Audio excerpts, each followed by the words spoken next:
Selamünaleyküm arkadaşlar. Farabi Online Dershanesi'ne hepiniz hoş geldiniz.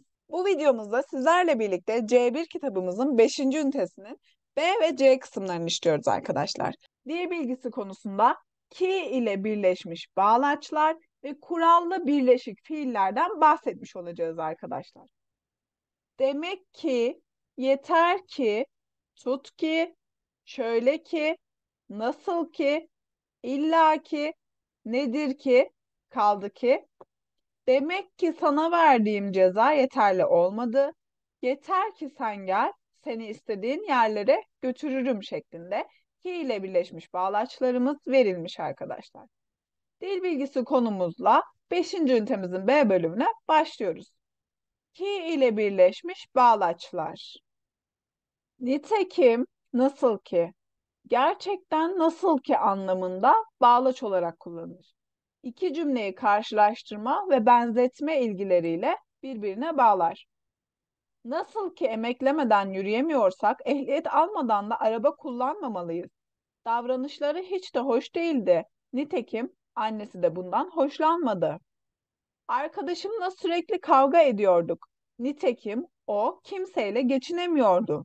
Demek ki kelimeden veya cümleden birincisini açıklamak üzere ikinci kelimenin ya da cümlenin başına getirilerek sebep sonuç anlamı katar arkadaşlar. Demek ki yarın gelecekmiş. Ben bunu duymamıştım. Demek ki öyle olmuş. Sebep sonuç ilişkisi bildirmiş. Telefona cevap vermiyor. Demek ki hala bana çok kızgın. Hala hastanedeler. Demek ki sonuçları çıkmamış cümlesinde arkadaşlar yine sebep sonuç ilişkisi bildiren bir bağlacımız söz konusu. Yeter ki emir ve istek cümlelerinin başına gelir. Bu cümleleri önceki cümleye amaç ve şart ilgisiyle bağlar. Bütün engelleri aşarım. Yeter ki sen yanımda ol. İstediğin ücreti vereceğim. Yeter ki bizimle çalış. Burada bir istek, bir talep ifade ediyor arkadaşlar. Az veya çok kazanmak önemli değil. Yeter ki sevebileceğim bir iş olsun. Tut ki bu cümleyi arkadaşlar tut ki bağlacının kullanıldığı cümlelerde farz edelim ki, varsayalım ki, diyelim ki, kabul edelim, tut ki, farz et ki anlamını katmaktadır. Diyelim ki cüzdanını çaldırdın gibi arkadaşlar bir varsayım, bir olasılık anlamı katar. Farz edelim ki okulu bıraktın, ne yapacaksın? Diyelim ki bu bir varsayımdır arkadaşlar. 300 kilometrelik yolu 2 saatte aldığını düşünelim. Bu cümleyi tutki ile ifade edersek tutki 300 metrelik yolu 2 saatte aldığını düşünelim cümlesi de yine bir varsayım cümlesidir. Henüz gerçekleşmemiş, olmamış ama olduğunu düşünerek kurduğumuz cümlelerdir arkadaşlar. Kaldı ki cümleleri sebep sonuç ilişkisiyle bağlar. Hava çok soğuk. Kaldı ki hastayım. Onun için sana gelemem. Hava çok soğuk, bu yüzden sana gelemem. Burada bir sebep sonuç ilişkisi var. Kaldı ki bu iş için ben sana söz vermedim. Öyle ki cümleleri sonuç ve benzetme ile ilgili birbirine bağlar. Seni seviyorum. Öyle ki senin için canımı veririm. Seni seviyorum. Bunun sonucunda senin için canımı bile veririm. Çok sıkıldı. Öyle ki ağzından tek bir söz çıkmadı. Sıkılmasının sonucu olarak sessiz kalmış. Bembeyaz oldu. Öyle ki bayılacak sandım. Şöyle ki cümlelere sonuç anlamı vererek birbirine bağlar. Bilgisayardaki sorunu çözdük. Şöyle ki yarın herkes ücretlerini alabilecek. Yani bilgisayardaki sorunu çözdük. Sonuç olarak yarın herkes ücretlerini alabilecek. İlla ki cümleleri ne olursa olsun, hangi şartta olursa olsun her durumda anlamını katar. İlla ki sana bu konuyu öğreteceğim diye tutturdu. Yani ne olursa olsun, ne şartta olursa olsun anlamı katılmış arkadaşlar. Nedir ki cümlelerin sonunda kullanılır? Sonuna geldiği cümleye küçümseme, önemsizlik, değersizlik anlamı verir. Onun Amerika'ya gitmesi nedir ki? Herkes gider. Burada görüldüğü gibi bir küçümseme anlamı katılmış. Fiil ile yapılan bağlaçlarımızı görmüş bulunuyoruz. Beşinci ünite film şeridi gibi. C. Klasikler ya da diziler. Burada arkadaşlar en önemli dil bilgisi konumuz olan kurallı birleşik fiillerimizden bahsediyoruz. Tezlik, yeterlilik ve yaklaşma fiillerimiz üzerinde duracağız. Çıkıverdi, konuşup durmak, gide durmak, baka kalmak, az daha, az kaldı, az kalsın, neredeyse. Ve bir tavşan çıkıverdi. Kaçan otobüsün arkasından baka kaldım.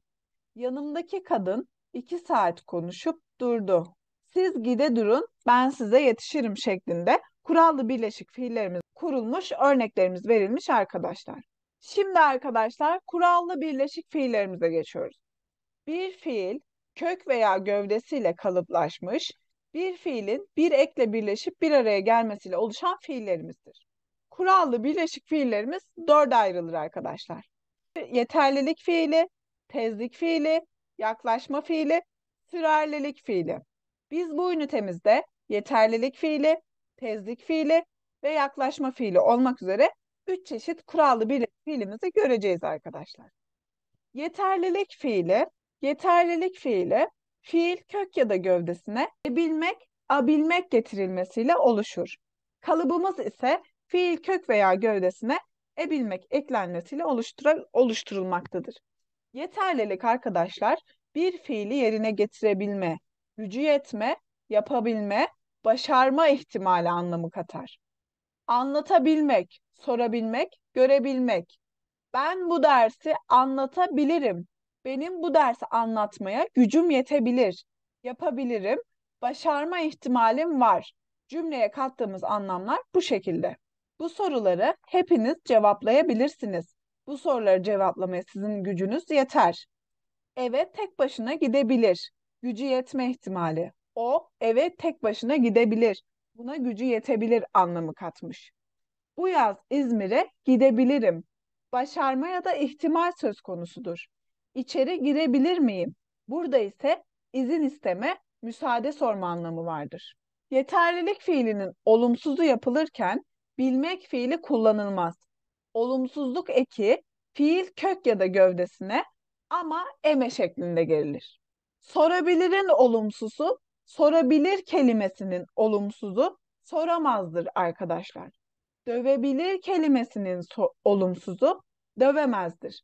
Bu şekilde yeterlilik fiilimiz olan ebilmek, abilmek kalıbımızla yapılan fiillerimizin olumsuzlarını sorabilir, dövebilir, soramaz, dövemez şeklinde ama eme şeklinde getirilerek ifade edilir arkadaşlar. Girebilir, giremez, gelebilir, gelemez. Olumsuz haline getirebiliriz. Tezlik fiili ise fiil kök ya da gövdesine vermek, ivermek getirilmesiyle oluşur. Kalıbımız fiil kök ya da gövdesi, fiil kök gövdesi artı vermek kalıbıyla oluşur arkadaşlar.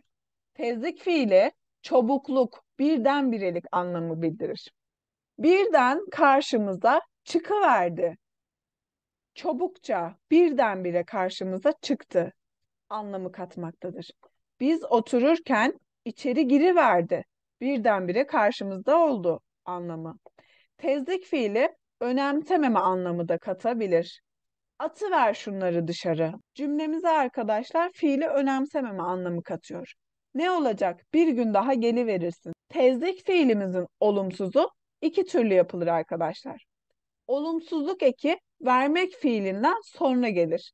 Görüverdi'nin olumsuzu görüvermedi. Açıverdi'nin olumsuzu açıvermedi. Geliverdi, gelmeyiverdi. Uyuyuverdi, uyumayıverdi. Sen de dediklerimi yapmayıver şeklinde olumsuz hale getirebiliriz arkadaşlar. Şimdi sürerlilik fiili ise fiil kök ya da gövdesinden sonra durmak, gelmek, kalmak ve koymak fiillerinin eklenmesiyle oluşur. Fiil kök veya gövdesine gelmek, durmak, kalmak, koymak fiillerinin eklenmesiyle oluşturulabilir. Sürerlilik fiili, fiilde bildirilen işin devamlılığını, sürekliliğini ifade etmektedir. Uzaklaşan otobüsün ardından baka kaldı. bir işin devamlılığını, sürekliliğini bildirmektedir. Anlatılanları duyunca hepimiz hayretten şaşa kaldık. Süreklilik fiilinin olumsuz şekli yoktur. Mesela uzaklaşan otobüsün ardından baka kaldı cümlesini biz süreklilik fiiliyle kullanarak olumsuz şekilde yazamıyoruz arkadaşlar. Şimdi ise kurallı birleşik fiillerimizin kitabımızda nasıl ele alındığını kısaca bakalım arkadaşlar. Slaytta bahsettiğim gibi tezlik, sürerlilik ve yaklaşma fiilini 3 konu başlığımız olmak üzere ele almışlar arkadaşlar. Burada not olarak tezlik anlamı veren bir tane daha birleşik fiilimiz vardır. Bu vermek, vermeyin dışında çıka gelmek. Birdenbire çıka geldi, onu karşımda görünce şaşırdım. Bu beklenmeyen bir anda olmak, aniden görmek anlamında kullanılır arkadaşlar. Yaklaşma fiilimiz ise arkadaşlar, yaklaşma fiili bir duruma çok yaklaşmış olmayı anlatır. Çok az kullanılır. Bu arkadaşlar Türkiye Türklerinin çok az kullandığı bir ifadedir. Genellikle yöreden yöreye kullanılan bir ifadedir. İstanbul'da ve yazı dilinde bu anlam az daha, az kaldı, az kalsın, neredeyse zarflarıyla verilmektedir. Neredeyse onu Taksim'de gördüğümü ağzımdan kaçıracaktım. Buradaki arkadaşlar neredeyse anlamı ayağım kaydı, düşe yazdım. Neredeyse düşecektim anlamını taşır arkadaşlar. Dikkatsizliğim yüzünden düşe yazdım demek arkadaşlar. Dikkatsizliğim yüzünden neredeyse düşecektim anlamı katar. Dediğim gibi Türkiye Türkçesinde çok fazla kullanılan bir ifade değildir. Neredeyse az kalsın kelimeleri daha fazla kullanılmaktadır arkadaşlar. Hazırlık çalışmamızda ise aşağıdaki cümlelerdeki fiilleri tezlik ve sürerlilik fiiline dönüştürelim. Tezlik fiilimiz vermek, vermek arkadaşlar. Sürerlilik ise gelmek, durmak gibi kalıp ifadelerimizde. Masadaki ekmeği kaldırıver. Burada bir tezlik anlamı vardır arkadaşlar. Masadaki ekmeği kaldırıver bir an çabucak yapılması gereken bir istek bildirmiş.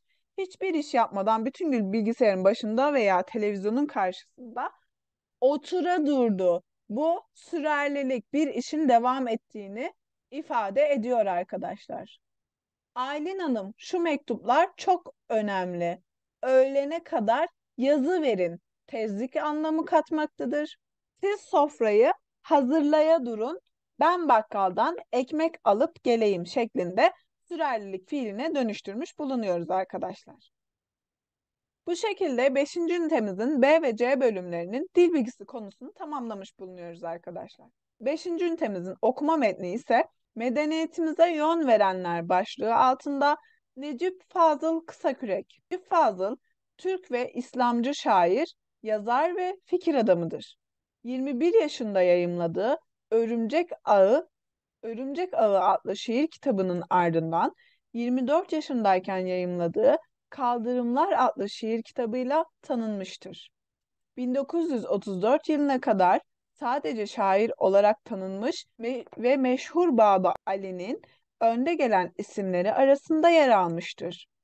1934 yılında Abdülhakim Arvasi ile tanıştıktan sonra büyük bir değişim yaşamış ve bu değişimi kendisi içimi öylesine bir sosyal mücadele ve cemiyeti yorma hamlesi kapladı ki artık çalışamaz oldum şeklinde tanımlar.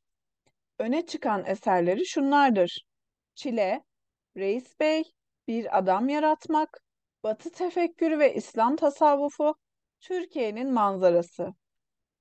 İnci Engün'e göre Necip Fazıl halk şiiri geleneğinden hareket etmiş, heceyi kullanmış, Batı şiiriyle kendi geleneğimizi birleştirmeye çalışmıştır. Mustarip, arayan, bekleyen ve hiç tatmin olmayan modern insanın huzursuzluğu onda görülür. Dine yöneldikten sonra başlangıçtaki bu trajik duyuşu kaybolmuştur.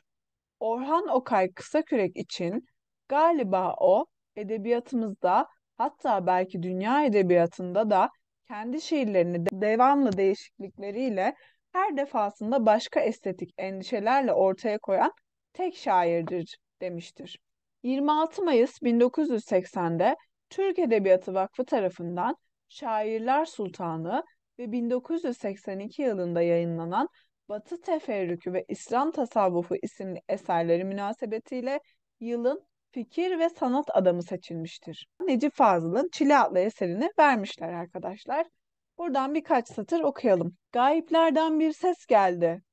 Bu adam gezdirsin boşluğu ense kökünde ve uçtu tepemden birdenbire dam. Gök devrildi, künde üstüne künde. Pencereye koştum, kızıl kıyamet. Dediklerin çıktı, ihtiyar bacı. Sonsuzluk, elinde bir mavi tülbent. Ok çekti yukarıdan üstüme avcı. Ateşten zehrini tattım bu okun. Bir anda kül etti can elmasımı. Tüm öz ağzımdan kafatasımı. Bir bardak su gibi çalkalandı dünya. Söndü istikamet, yıkıldı boşluk. Al sana hakikat, al sana rüya. İşte akıllılık, işte sarhoşluk. Ensemin örsünde bir demir balyoz, kapandım yatağa son çare diye. Bir kanlı şafakta bana çil horoz, yepyeni bir dünya etti hediye. Bu nasıl bir dünya hikayesi zor, mekanı bir satı, zamanı vehim. Bütün bir kainat muşamba dekor, bütün bir insanlık yalana teslim. Nesin sen? Hakikat olsan da çekil. Yetiş körlük yetiş, yakma gözde cam. Otursun yerine bende her şekil, vatanım, sevgilim, dostum ve hocam şeklinde Necip Fazıl'ın Çile adlı ünlü bir eseri verilmiş arkadaşlar. Ve bu şekilde beşinci ünitemizin B ve C kısımlarının sonuna gelmiş bulunuyoruz. Evet arkadaşlar bu şekilde beşinci ünitemizin B ve C kısımlarını sonlandırmış bulunuyoruz. Bir sonraki videomuzda 6. üniteyle karşınızda olacağız. Hepinize Allah'a emanet olun. Görüşmek üzere.